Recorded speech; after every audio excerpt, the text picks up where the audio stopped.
ఎవని గుణముల అల్లిక పనులను గూర్చి బ్రహ్మాదులు కూడా వివరింపలేక అనంతుడందురో అతడే విష్ణువు అన్నారు.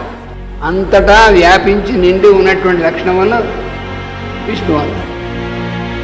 ఆయన గురించి మొట్టమొదటగా ఆయనలోంచి బయటకు వచ్చినటువంటి బ్రహ్మ, తర్వాత ఆయనలోంచి మానసపుత్రులుగాను, తర్వాత ఆయన చేత సృష్టింపడినటువంటి వాళ్ళు. అందుకని బ్రహ్మ ఆదులు అన్నారు. బ్రహ్మ మొదలైనటువంటి వాడు అంటే మొట్టమొదటి బ్రహ్మ, తర్వాత ఫాలోడ్ బై అని వీళ్ళందరూ కూడా ఎక్కడి నుంచి వచ్చారు? విష్ణువు నుంచి వచ్చారు.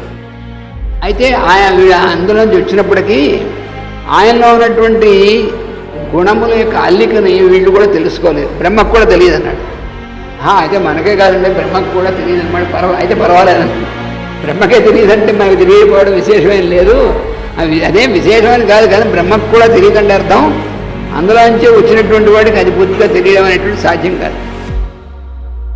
ఇది ఏంటంటే మొత్తంలో ఒక భాగానికి మొత్తం తెలియడం సాధ్యం కాదు ఎప్పుడు కూడా. అందుకని వీళ్ళకే తెలియదు.